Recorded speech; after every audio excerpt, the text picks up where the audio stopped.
Hi, everybody. Thanks so much for joining. We'll go ahead and get going. I want to thank everybody for joining today. So this webinar is on putting AI-driven RPA to work about multiple transformative use cases that WorkFusion's put together. So I'm Anthony Russo. I'm on the product marketing team here. I'll be emceeing today.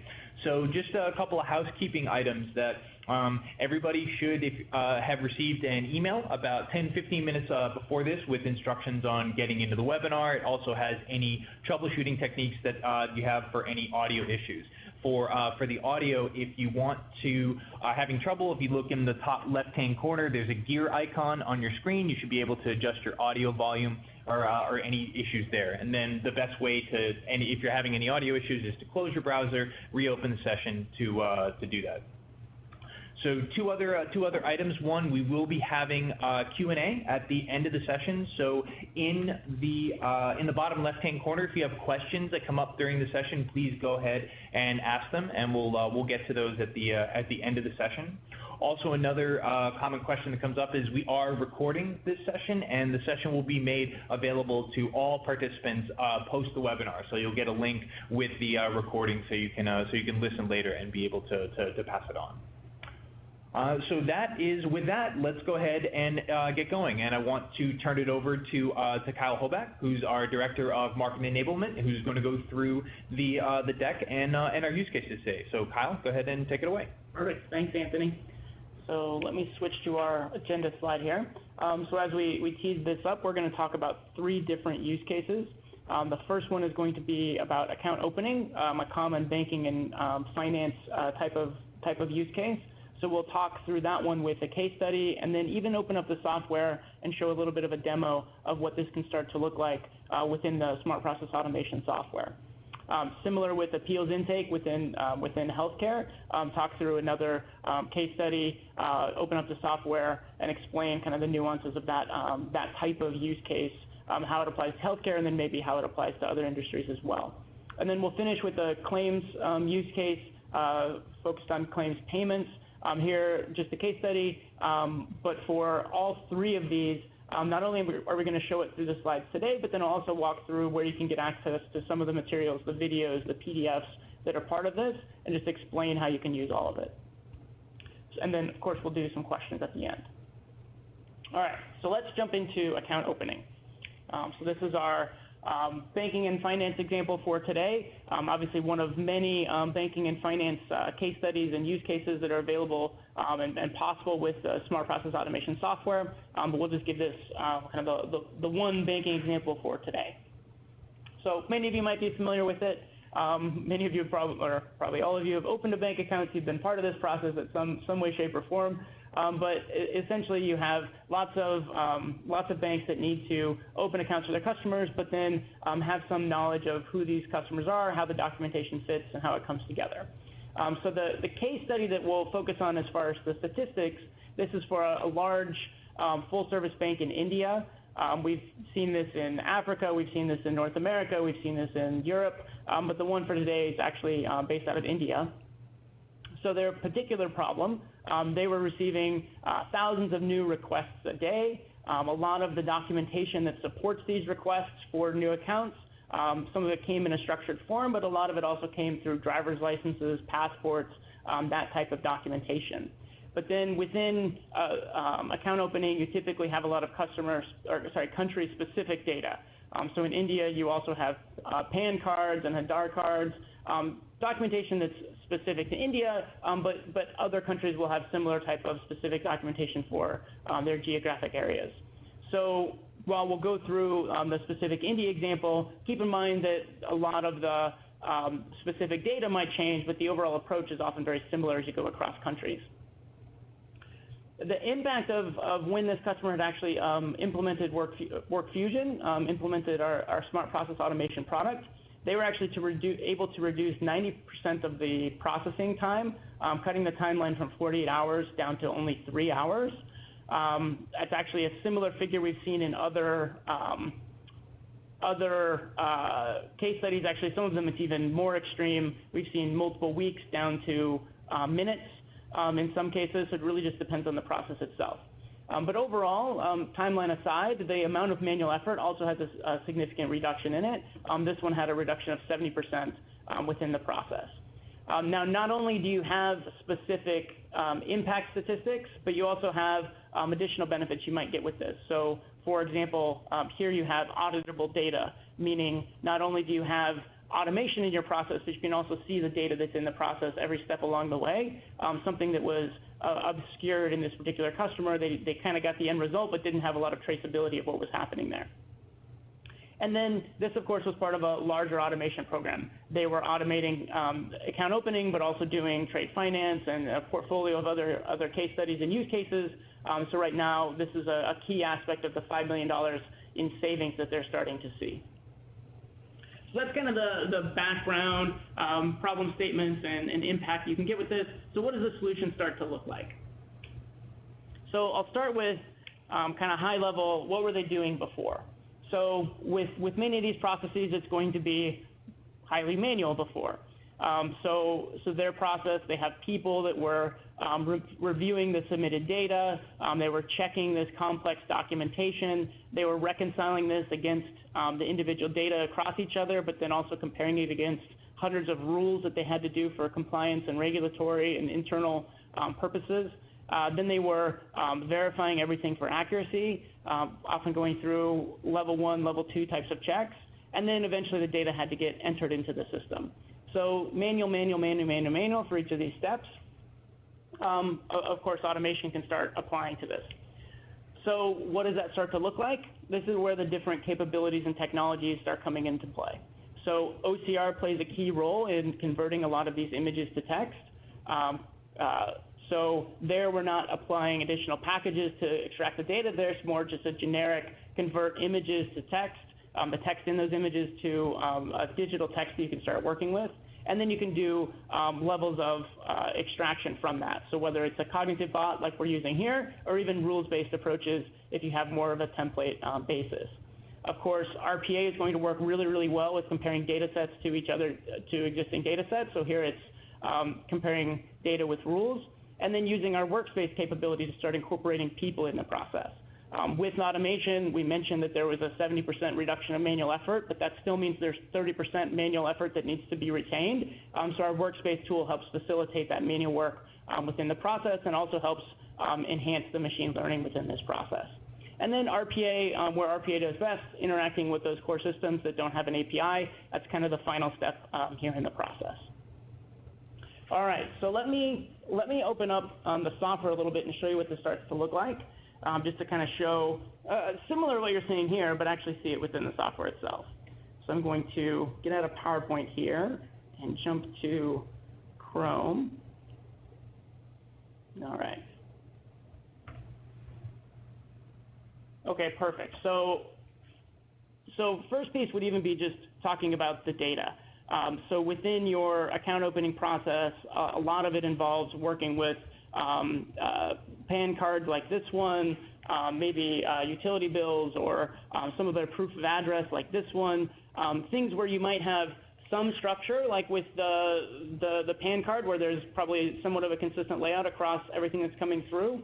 But as it's scanned differently, or as it might come through in different ways, or maybe over time as they maybe adjust the layouts, maybe there are some minor adjustments as these come through. Where the utility bills, every utility company is going to probably present this in a slightly different way. So this is where we're using machine learning, AI-driven approaches to be able to collect the data from these pieces of documentation.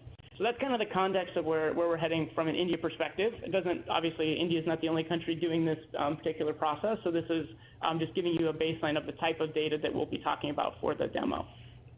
So if I jump to the software here, this is what the process starts to look like. So within our software, so this is looking at Control Tower, you can see a workflow of how each of these different steps are coming together. So many of you might have already seen a demo of WorkFusion, so I won't review all of it too much, but just to give you a high level of what you're looking at, within this multi-step process, you can see there's different types of boxes here. There's some blue boxes here in the kind of early step and then later on. This is what we call bot tasks. are typically where you're applying RPA, essentially where you have rules that you want to create. This could be interacting with the user interface like we have in this first step, or it could be comparing fields across each other like we have later on. But basically those rules-oriented parts of the process. Then the second step here is where we're applying OCR. This is converting the PAN card, converting the utility bill into text, because a lot of times those are just entered as straight images within the process. Then the next two steps here are starting to separate and work with these independently. So if you need to extract identity details and extract address details, these are different set of fields that you need to collect from those pieces of documentation. So in order to collect the data, it does require a different model. So those have been separated here to be able to run in parallel, being able to collect the identity details separate from the address details, but then merge them at the end. So then when you get into this next step here, this RPA step, you now have data from both documents as well as the data that came from the initial form submission, and you can now compare it to each other. So this final step here, this white box, this is where that manual task starts coming into play.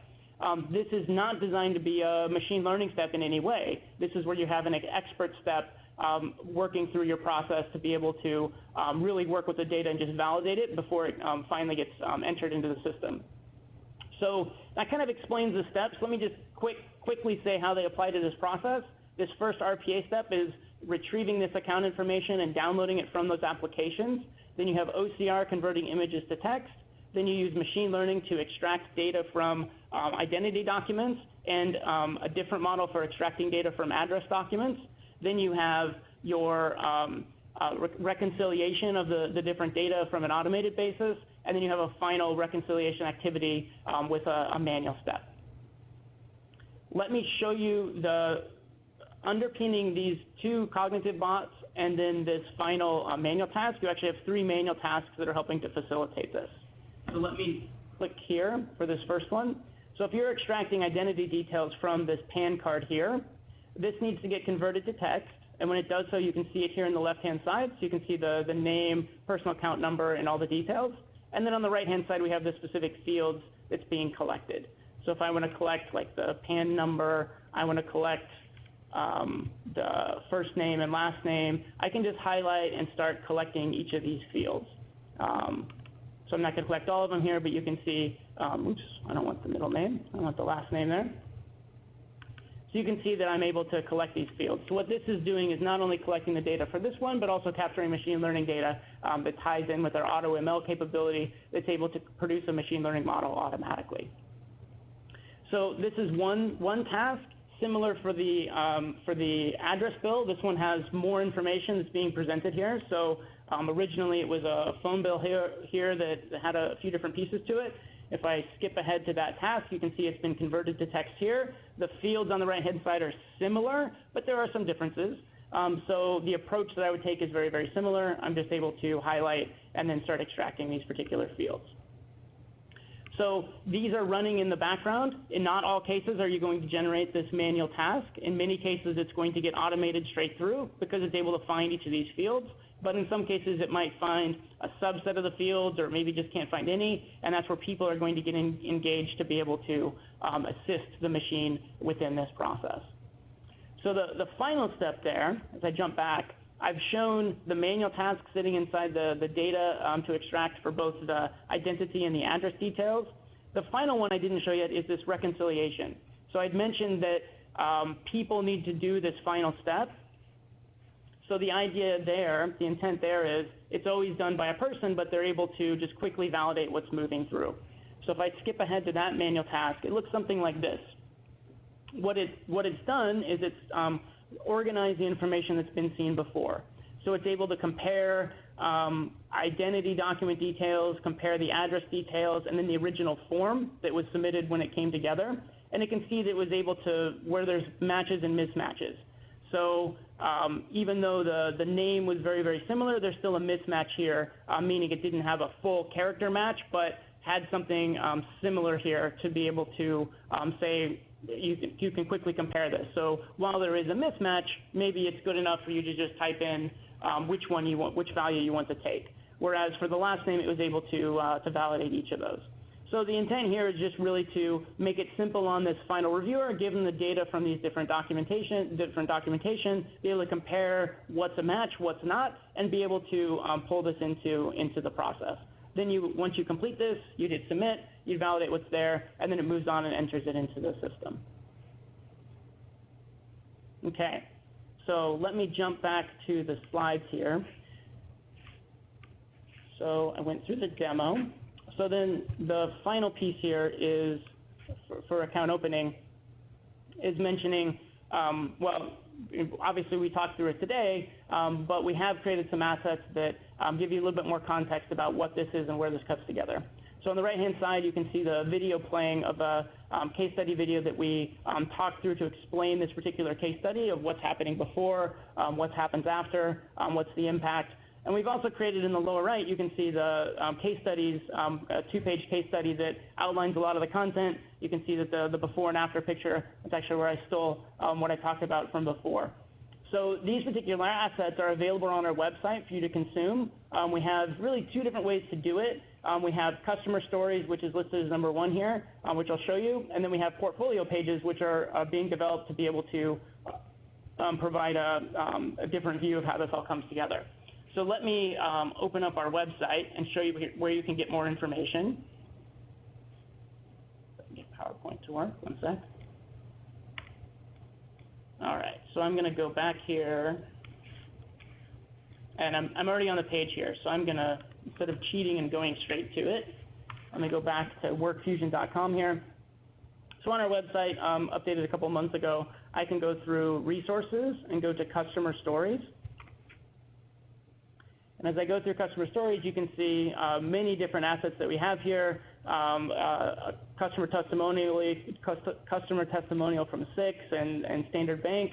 But as I scroll down, there's some videos here. But what I want to target on this one is the customer stories at the bottom. You can see we have a page here for account opening. So one of the 3 ones that we're talking about. So I click on Learn More. And that takes me to a page that outlines a lot of what's in that PDF and a lot of what we talked about here, problem, solution, benefit, impact numbers, et cetera. And I can actually download that particular that PDF that I just showed you. I can download that and get access to it and share that as needed. So you have access to that PDF. Obviously, if you have questions, you can let us know, but you have access to that PDF. And then same with the videos up above. I think account opening is one of them. It's not one of them. That'll be a different one here. So this gives you a little bit of orientation of what's on the website. And then what's coming next is we're also doing these portfolios that I mentioned. So here you can see that same PDF that we have, but on the left-hand side we actually have a few different variants. So with the PDFs, we've not only provided US letter format, we also have A4. So depending on your geographic region, you can have either one. We also have access to that banking video that's sitting in here. And then even more about our overall banking solution, and of course how to contact us. So for each of these case studies, as we provide more and more examples, expect to see a little bit more of these portfolio formats coming out so you can see a lot of context, a lot of information of how they come together. All right. So let me switch back to PowerPoint.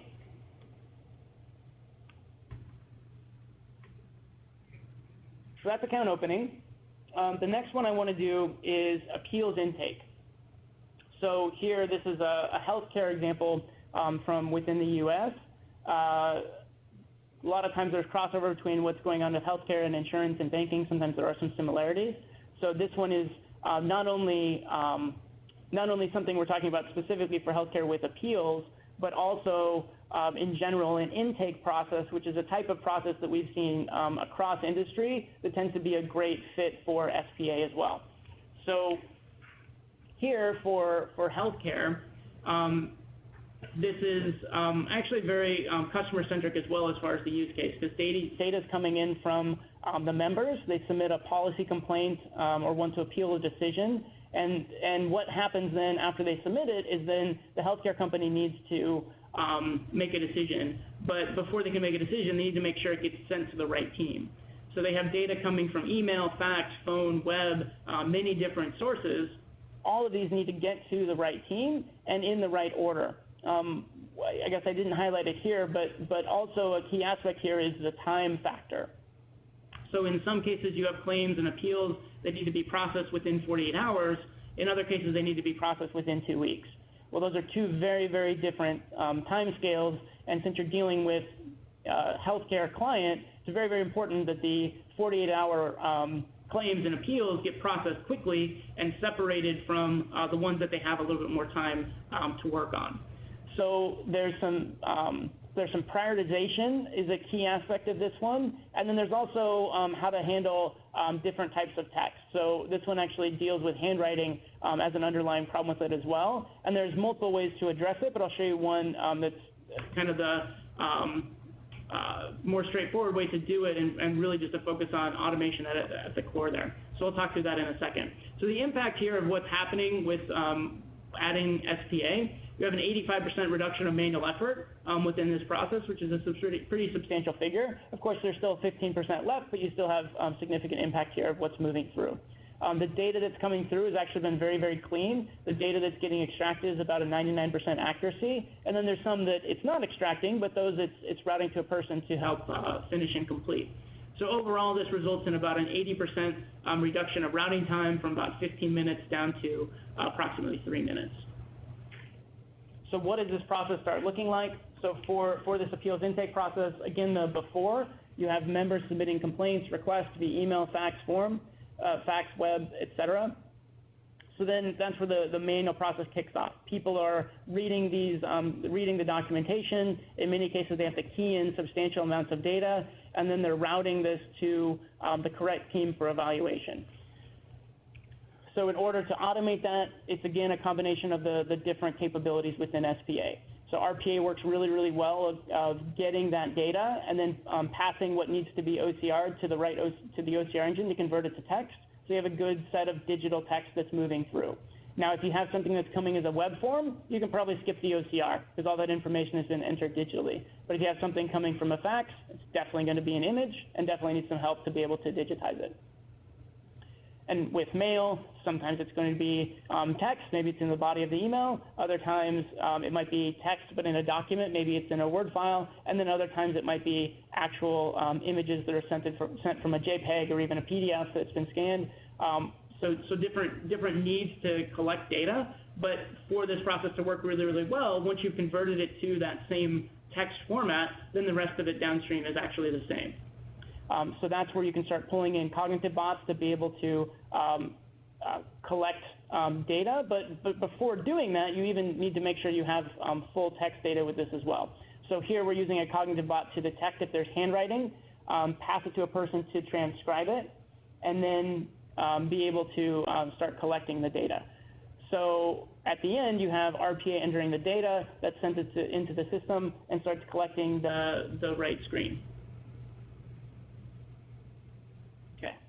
Or it starts collecting the right data. So let me then show the software.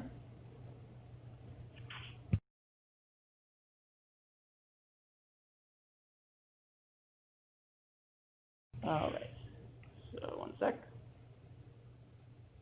All right, so again, I'll show a little bit of the data and then show you the screens that are tied to this as well. So here I have a mocked up example of what this type of claim that could come through. So, fake company here in our address here in Wall Street. So a denial of prescription coverage that's coming through. You can see that this is a common example where it's been an image has been taken. There's a little bit of curvature to it. It's scanned, but it's not a perfect scan. But the text is going to come through clean enough. But the information's been provided. You can see there's different aspects that would come through. But obviously, since this is being submitted by an individual healthcare provider, the format that they use, the letter that they use is going to be different than what everyone else has to do. So if I jump to the business process of how this can start coming together, here you can see a handful of steps similar to what we showed before, but applying them a little bit differently. So the blue boxes here, again, RPA, OCR with the gray, and then machine learning for green for the machine learning and white for the manual text. So to step through this process real quick, You have RPA getting the emails, getting the documentation, and separating out any email attachments to be able to work with. You have OCR that's converting those images to text, and then you're using machine learning to detect if there's handwriting or not. If there's no handwriting, it just moves on to the next step in the process. But if there is handwriting, here you can transcribe it manually. So in some processes, you might look to try and automate it, but here we've noticed that sometimes the most straightforward process is to just use the people that are in the process today, have them focus on actually transcribing it manually, and being able to just keep that part manual, but then focus on automating the rest of the process. In particular here, because the handwriting is in different spots on the document, sometimes it's large blocks of text, sometimes it just can't be sectioned off to be able to simply automate, so it just makes more sense to actually transcribe it. So transcription done manually, extract information with machine learning, detect the urgency. So after you've collected the data, is this something that's highly urgent or something that can take a little bit more time? And regardless of whether it's urgent or not, then it gets passed into the system, entered in the system with RPA to route it to the right team for the downstream processing. So if I show you what's in these manual tasks to kind of give you a little bit more of a visual, if I look at this first one here, after I've taken that initial appeal and started converting it to text, you can see that if I'm just focusing on do I need the handwriting or not, does this need transcription or not, I can do both of those here. So no transcription, I skip it, or transcription, I can start entering the text here. So kind of converting those two together. Then the next step in the process, starting to extract the data. Once it's been converted to text, so here it's kind of that same, you're seeing the same view, but here I have different fields on the right-hand side.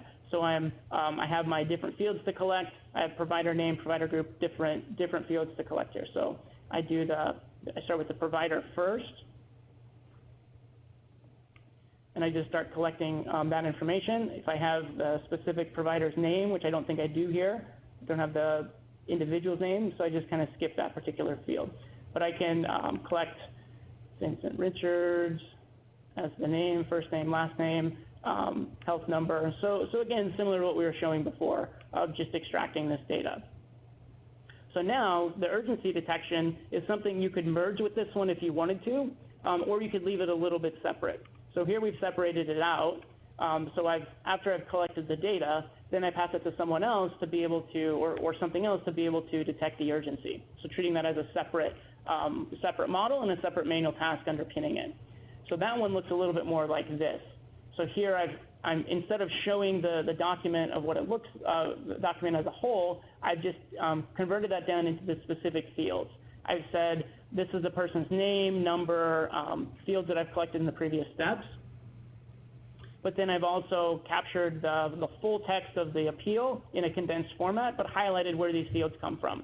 So the providers here, the name, the healthcare number, each of these different pieces are captured there. I can get access to the full appeal if I want to, which would take me to that original file.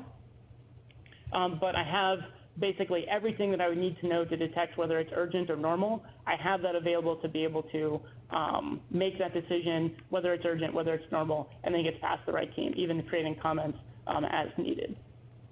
So within this process, 3 different models with 3 very different purposes. One is detecting of handwriting, just is there handwriting present, yes or no. Another is extracting data from the text, so just collecting the data that exists. And then detecting urgency, taking all that information, converting it, and being able to detect high priority versus regular priority.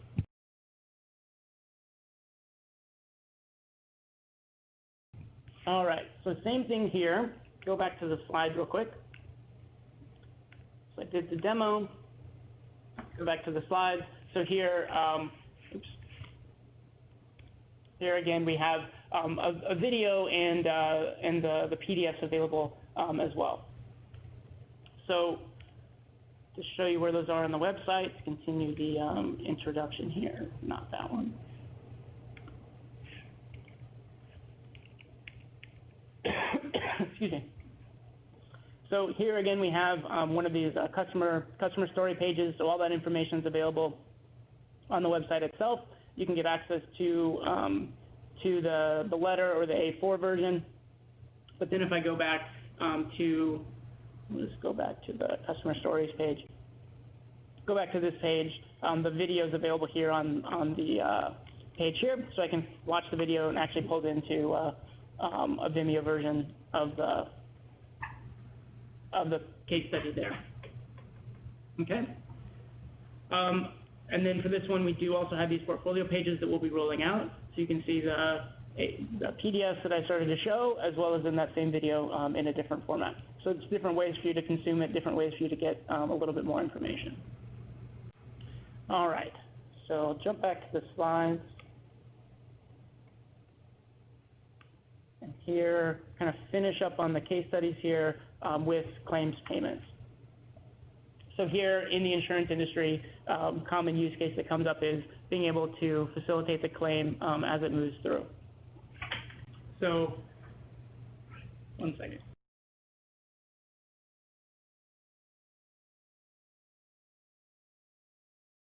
All right, so automating claims payments improves the speed and customer experience. So here you have a manual review of the policyholder's request. After the claim has been processed and they're deciding whether they should pay or not, once they've said pay, they still need to review and make sure that the information is entered correctly and that the payment gets sent to the right place. So again, more manual keying of information, multi-step process, so more manual effort that needs to be adjusted. So with this particular case study for the property and casualty insurer here in the US, 70% reduction in manual effort and actually an increase of accuracy in the process. The manual process is only about 80% accurate, but applying automation, not only did it work faster, but then it also worked better. So it was able to get about a 98% accuracy of data entry, which is better than what they were receiving before with the different systems. So here, again, that manual process, people receive the claim. If there's an issue, then they're going to return it for validation. People are going to process the payment and then approve it for the end entry into the system.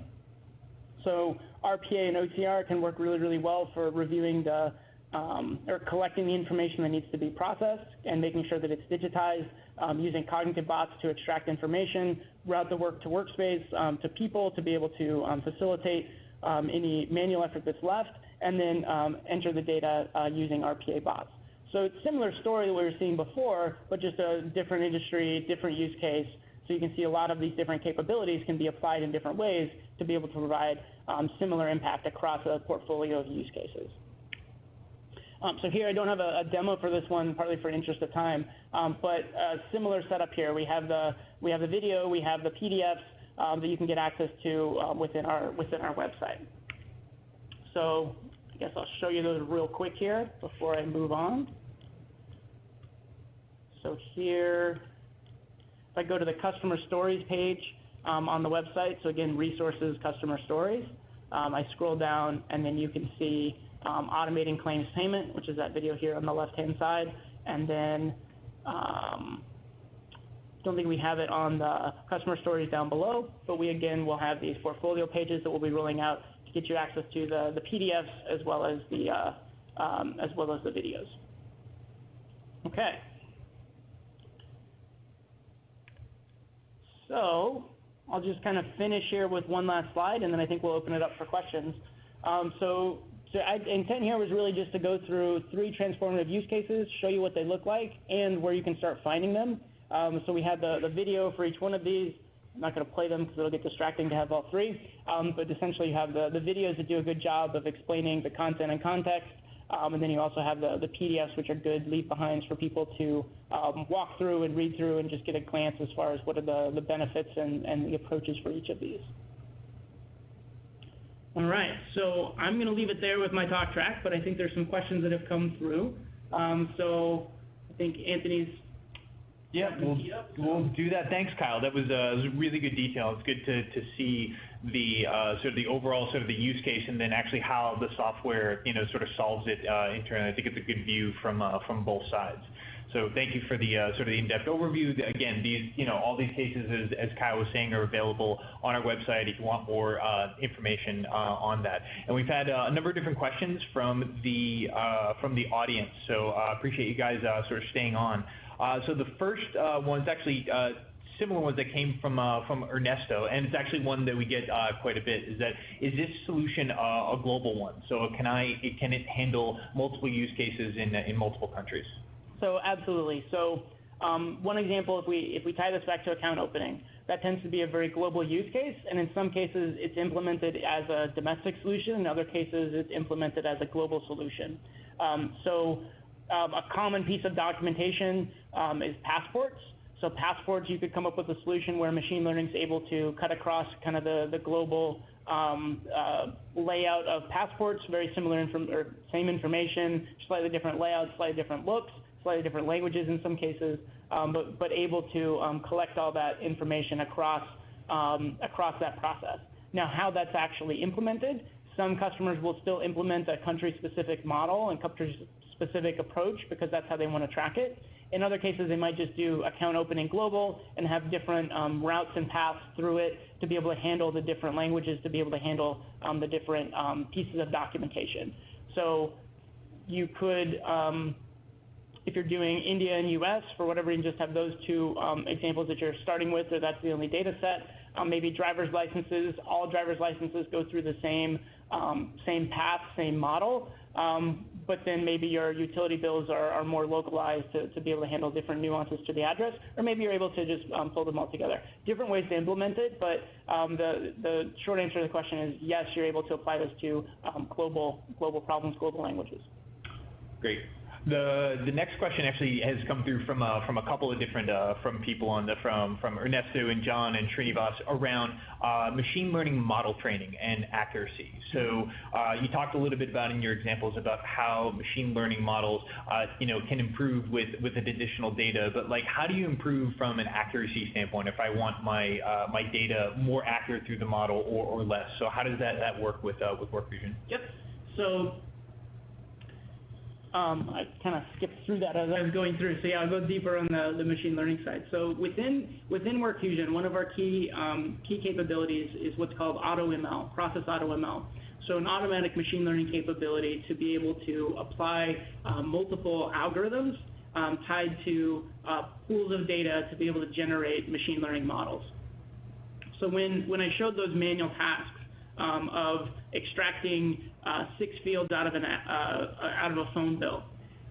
When you have hundreds of those or thousands of those that you're able to train off of, you don't need millions, you just need maybe a few hundred to get started. You're able to provide those a training set of data where you've identified the specific field that you want across a few hundred examples, and then the machine learning is able to take over from there. The AutoML is able to take over from there. So it takes those few hundred examples where you've identified those fields, then it's able to learn the patterns across each of these to start figuring out how it could take a new bill and be able to identify the fields without having to have a template configured. So with machine learning with WorkFusion, you're typically focused on individual fields, what the content and context clues are for each one of those fields. So you're not so focused on templates and more just focused on how you can find these data sets. So the intent is when you get, let's say you trained this on 500 phone bills, just to give a very specific example that we had shown. Let's say you have 500 phone bills, you've tagged the data, created the training set within the workspace software, and you want to create the machine learning model with 500. The intent is after that, when you get that 501st phone bill, you're able to feed that through, and it's able to automate it on its own because it's seen enough examples from what it's seen before. Now, that doesn't mean it has to have seen the same layout. So maybe it's from a completely new phone company that wasn't even created when you were building the training set. And that's okay because it still might be able to identify each of those fields, find the person's name, find the address, find the account number, similar enough that what it's seen before, and it's able to automate that going forward.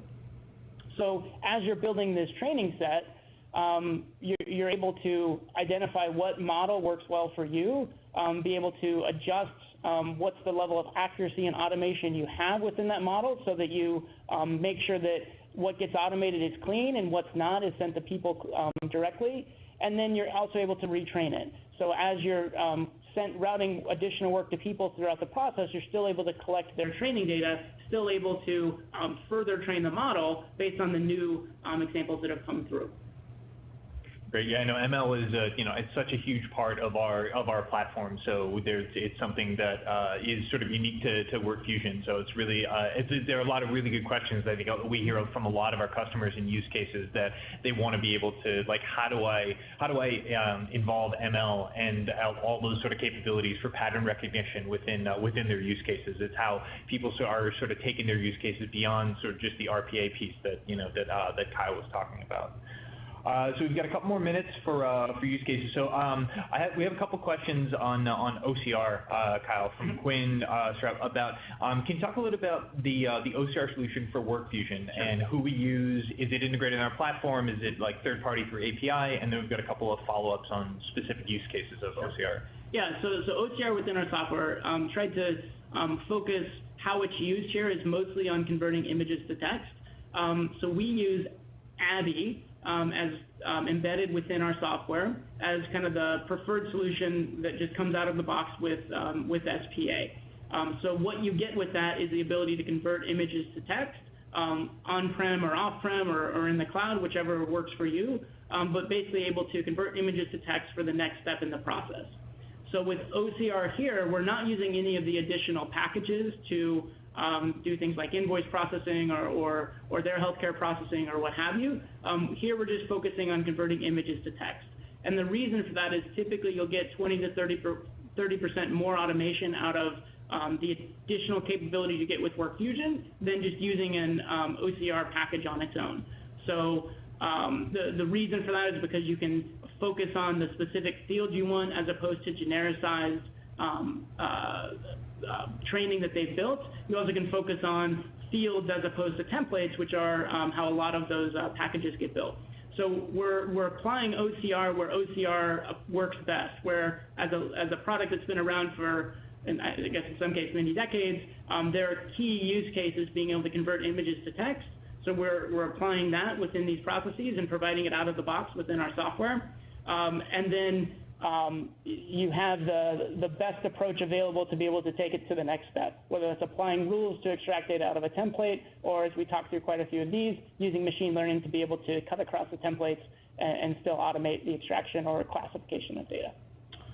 So in follow-up with that, I think there are a couple questions around the handwriting example too, about sort of where OCR fits within handwriting detection in terms of the digitization, and then once the digitization happens, and can it be used for other handwritten elements? So other than just sort of a signature or anything else, can it be used for just regular text as well? And how does that evolve with OCR? Yeah, so with OCR, handwriting often comes up because a lot of these use cases have handwriting, and kind of a hot topic that comes through.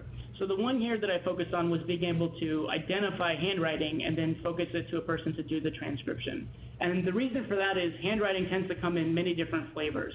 So you have handwriting that could be the marks in boxes of kind of, the radio buttons or the check boxes, did a box get marked or not, which tends to be called optical mark recognition, I believe, OMR. Then you also have handwriting that's in specific boxes where you've had to do block letters and make sure that you're coloring within the lines for each of the letters that move through. So that's typically ICR to be able to collect data out of those boxes. And then you have more of the free-form version where you might have signatures would be a specific use case, but then others might even be kind of a doctor's note where they're writing out prescriptions or writing out larger blocks of text. So as you progress through those, the way that I talk through them is actually the level of difficulty that you move through. So mark detection is something that I've seen work pretty well in some cases. Some cases maybe not as clean, but other cases I've seen it work really, really well within the SPA environment. The optical character or the ICR where you're collecting individual letters, there's some utility with that I've seen, but in some cases it's still a little bit of a struggle. Especially if you want it to be automated as opposed to just sectioning it off and having people key the data in like a cloud solution or external solution. But then when you get into the real transcription, the real long blocks of text, that's something where there's a lot of research being done with it, but there's still quite a bit, obviously a lot of variety of how people move that through. So Each of those can be automated to some level. Some of them get higher quality rates. I'd say that part of the reason for focusing on kind of keeping it manual here is because you do get a lot of variety and a lot of variance in this. So one way to approach it is to treat handwriting as maybe a second or third tier approach within your automation. Focus on the rest of the automation, which in some cases is the bulk of the process. Focus on that, get your benefits there, and have an area to be able to apply more stronger WorkFusion processes, or if you need to call third parties, you could consider that as well. But different ways to approach it, things that we can go in depth on, but definitely an evolving technology within the market as well. So Alexis actually asked a really good question around classification. So that when you're classifying a particular task, can you sort of walk through simply what the process is? Is it a bot that's doing the classification? Is it the actual model? Do you have to have an employee or a person be able to do that from managing the exception? So can you walk through simply like from a task classification, like how that actually step through? Sure. So classification, one of the ones that I showed here was the healthcare example of what's urgent and what's not. So there, in this use case, it's basically taking all of the text that's available to it and figuring out what's urgent and what's not. So if there was a specific date in it, you could say this is the assignment that you have for it, but in most cases there's actually not a specific field that can be consistently identified to be able to determine what is and what isn't. So it's really kind of reading the bulk of the text to figure out what's urgent and what's not. So there, the manual task is really pretty simple in a sense, because it's as far as what data you need to provide, it's basically urgent or not urgent, or kind of a yes/no, what they call binary classification. So there, the manual task is underpinning it with the way we have it architected, but it's using all of the text that's available. So in many cases with classification, a lot of the training and a lot of the machine learning training up front can be done kind of in parallel outside of the process, and that's because you often have a lot of this data just sitting there, and in many cases already classified. So the urgent, non-urgent one is an example where maybe in your database you've already classified them, so you know which records were urgent, which records weren't. You also have the source documents, so you could maybe OCR them if you need to, but you basically have all of that data already in the format you need. You just need to run it through and let the system train on it. So you do have that manual task underpinning it, where you can route the unsure examples to people to assist, but a lot of times you can just take the existing data and really feed that in to be able to classify it. Another example would be like email classification, where you have 15 different inboxes it could go to, or 15 different sub-inboxes it could go to. You already have the email classified already on your system. It's already sitting in those inboxes, that part of the system, so you can just take those emails from each of those buckets, merge them together, and figure out which one it was supposed to go to in the system. That's great. We've got time for about one or two more questions. So one that actually comes out from actually Srinivas and Ratan is around on-premise versus cloud-based. So you showed some of the workflow within Control Tower about how you're building the steps of the bot, where the machine learning model is within the flow. Can you talk about the having the solution on-premise versus on cloud, the differences, and what the sort of the user experience is? Yeah. So the intent, or the way we've architected our software, is you get full capabilities of our software regardless of whether you want to be on-prem or external. So healthcare in particular, you have a lot of sensitive data about people. You definitely cannot let that leave the premise to be able to be processed in any way in many cases. So you have a full SPA tool set within an on-premise environment within their customers' own data centers. That includes machine learning, that includes OCR, that includes the incorporation of people. All of that's done within that company environment in that on-premise scenario. Another piece of that with the machine learning aspect, it's not using high-powered hardware. I mean, it does take some servers, but you can cluster them to simplify the hardware needs. It's not requiring GPUs. It's not requiring anything really special with that hardware, but just for the way that we've simplified the architecture. Now, all of that can be done in the cloud as well. Some of our customers do have cloud-only environments. In many cases, they can spin them up a little bit faster and be able to easily get access to it in their cloud environment. But a lot of those are maybe in retail or some of the other use cases where the data itself isn't as sensitive. So regardless of which environment you want to use, our customers have access to both, or even ways that do hybrid architecture behind that as well. I think it's a common question that we get a lot versus where do you actually store the software. A lot of our clients tend to install on-premise on their own hardware for just to be able to centrally manage it. The other thing that I think is unique about WorkFusion too is that our software is optimized to work on various sort of different hardware and different systems that you can use existing. A lot of clients that we go into already have existing hardware, so that WorkFusion can work on in their existing data centers. So it's not as if you're implementing it, you have to go out and have a whole bunch of new different hardware to be able to install this on, which obviously reduces the cost of the overall automation within your program. So we've got time for one last question, which actually comes about. We get quite a lot from Harish. Is that it's like, hey, I'd love to have a demo account where I can try all this stuff out. So how do we best take a look at both RPA and machine learning? Like, what's the best way to, and actually OCR, because we've talked a lot about it today. What's the best way to try all this stuff out?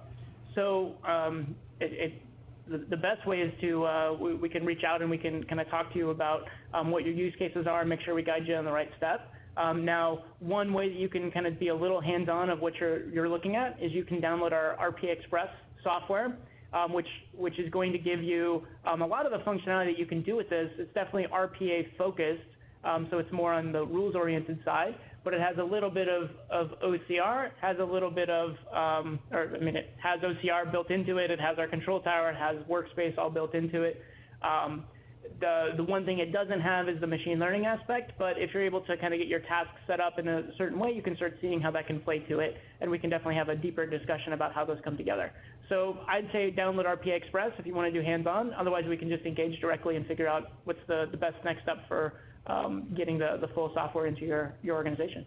If you'd like to see a full demo from someone like Kyle or one of our solutions team, you can email us at learn@workfusion.com, and we'll put you in touch with someone from our sales and customer success team who can take a look at scheduling a demo and going into a little bit more detail around sort of your use cases and the little bit more detail on the software than Kyle did today.